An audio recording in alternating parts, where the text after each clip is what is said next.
अस्सलाम वालेकुम दोस्तों। सऊदी अरेबिया और ईरान ने मिलकर इसराइल और अमेरिका से जंग करने की ठान ली है और दूसरी तरफ शेर अफजल मरवत साहब ने पीटीआई के सोशल मीडिया के साथ क्यों पंगा ले लिया है, इसकी भी तफसीलात पर बात करेंगे।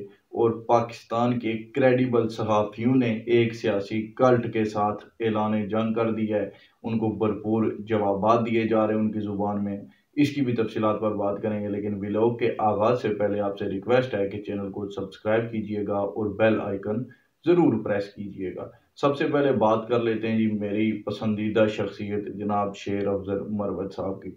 शेर अफजल मरवत साहब, नाज़रीन आप जानते हैं कि शेर अफजल मरवत वो शेर है कि जब इलेक्शंस का दौर था तो पीटीआई का कोई भी रहनुमा जो आज बड़े बड़े चौधरी बने हुए हैं ना और फने खान बने हुए हैं, आज के जनाब केपीके के वजीर आला अली अमीन गुंडापुर साहब, वो भी जनाब उस वक्त मज़ाहमती वीडियोस जारी किया करते थे। असद कैसर साहब भी कहा करते थे कि मेरा सियासत से कोई ताल्लुक नहीं है, पीटीआई तो बड़े दूर की बात है, सियासत ही छोड़ दी है मैंने। और भी बहुत सारे ऐसे लीडर्स हैं इनके कि जो मुश्किल वक्त में पीटीआई के साथ खड़े नहीं हुए थे। साथ खड़े होना तो दूर की बात है, इनके हक में एक सिंगल सेंटेंस भी इनके मुंह से अदा नहीं हुआ करता था। उस वक्त अगर कोई था जो रोडों पर कैंपेन कर रहा था तो वो था शेर अफजल मरवत। अगर किसी ने उस वक्त इमरान खान का नारा लगाया था जलसों के अंदर तो वो था शेर अफजल मरवत। लेकिन आज वही शेर अफजल मरवत एक आंख नहीं बा रहा पीटीआई के लोगों को। इसकी बहुत सारी वजूहात हैं और सबसे बड़ी वजह यह है कि शेर अफजल मरवत अगर इमरान खान पीटीआई का कप्तान है तो शेर अफजल मरवत नायब कप्तान की हैसियत अख्तियार कर चुका था। पहले भी हमने देखा कि जब एहतजाज वगैरह हुए, एक तो ये 4 तारीख को हुए थे ना, 4 अक्टूबर को, इनसे पहले जब पीटीआई सड़कों पर निकलती थी तो इनके ये जो वकला हजरात हैं ये तो जनाब पतली गलियों से निकल जाते थे। फलक जावेद साहिबा भी तब V8 ढूंढ रही होती थी कि किधर खड़ी है, उसमें बैठकर भाग जाती थी, वीडियो क्लिप्स वायरल हो जाते थे इनके। बाकी भी कोई नहीं उधर ठहरता था, लेकिन शेर अफजल मरवत वो शख्स था कि जो खुद पुलिस के पास पहुंचता था और कहता था कि एनो मैनू गिरफ्तार करो, मुझे आप गिरफ्तार कर लें। इस तरह से उस बंदे ने गिरफ्तारियां दी थी। शेर अफजल मरवत वो इंसान है कि जो हर बात बड़ी दबंग तरीके से कर देता है। शेर अफजल मरवत ने सबसे पहले तो जो इनके सोशल मीडिया को तकलीफ हुई कि शेर साहब से एक टीवी शो के प्रोग्राम में कुछ सवालात हुए जनरल फैज़ हमीद साहब के बारे में। तो उसके जवाब में शेर अब्दुल मरवत साहब ने कहा जी कि इमरान खान की मत मारी गई थी, इसलिए उसने फैज़ हमीद जैसे शख्स को सपोर्ट किया। और बिल्कुल ठीक बात की है, कौन सी इसमें गलत बात है। आज अगर इमरान खान साहब इस हालत में पहुंचे हुए हैं कि पिछले 1.25 साल से वो जेल की हवा खा रहे हैं, पीटीआई जो कि एस्टेब्लिशमेंट की पसंदीदा जमात थी आज वो सबसे ज़्यादा नापसंदीदा जमात बनी है। तो इसके पीछे अगर आपने एक शख्स का हाथ ढूंढना हो तो वो होगा जनरल फैज़ हमीद, जिसने खुद आर्मी चीफ बनने के वास्ते इस जमात का बेड़ा गर्क कर दिया। फिर आर्मी चीफ नहीं बन पाए, जब उन्हें रिटायरमेंट लेनी पड़ी नौकरी से भी अपने करतूतों की वजह से, तो उसके बाद फिर वो उनका ये सपना था कि मैं वापस DGISI बन जाऊंगा, क्योंकि ऐसा कानून ज़रूर मौजूद है। तो उसके लिए जनाब फैज़ हमीद साहब ने पीटीआई का बेड़ा गर्क करवा दिया, 9 मई करवा के इनके हाथों। इनको पूरी तसल्लियां दी गई कि आपने बस सड़कों पर निकलना है, फौजी तनसीबात पर हमले करने, और जनाब फौज तो सारी मेरे हाथ में है। और वो तो आर्मी चीफ को कहेंगे कि अब तुम वापस ही ना हो इधर, आर्मी चीफ में अपनी मर्जी का कोई बंदा लगवा दूंगा। इस तरह की पूरी इनको गाइडलाइंस दी गई। इसीलिए ये लोग तब टिकटॉक वीडियोस खुद अपने कैमरों से बना बना कर अपलोड कर रहे थे जब ये इनकलाब लाया जा रहा था 9 मई का। तो ये कुछ इनके मामलात थे। तो फैज़ हमीद ने इनको मरवाया, कौन सी गलत बात की थी शेर अफजल मरवत साहब ने।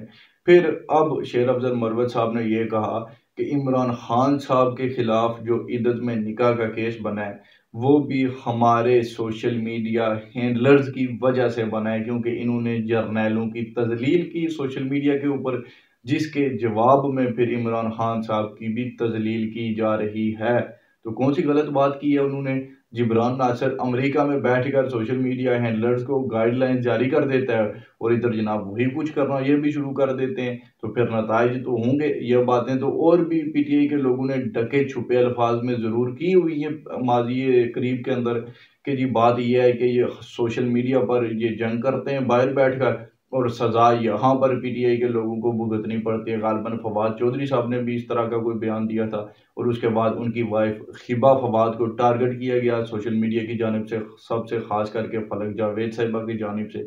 तो क्योंकि ये जो सोशल मीडिया हैंडलर्स हैं, इन्होंने करना तो कुछ है नहीं, घरों में बैठकर व्यूज़ लेने और लाखों रुपए बटोरने यूट्यूब और एक्स प्लेटफॉर्म से, तो उसके लिए इन्होंने यही कुछ किया। अगर ये जंग बंद कर दें, ये ट्रोलिंग बंद कर दें, तो इनकी अपनी दिहाड़ी नहीं लगेगी, ये तो अपनी पुरानी असल हालत में वापस चले जाएंगे।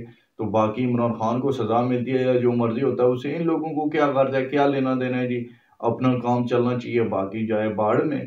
तो वो हिसाब है इनका, इसलिए अब इन्होंने शेर अफजल मरवत साहब के खिलाफ भी ऐलान जंग कर दिया हुआ है। लेकिन शेर अफजल मरवत को हल्का नहीं लेना चाहिए, वो इन्हें मज़ीद इनकी ज़ुबान में ज़रूर जवाब देगा और आगे भी जो भी तफसीलात होंगी वो मैं आपके सामने वक्त के साथ साथ रखता जाऊँगा।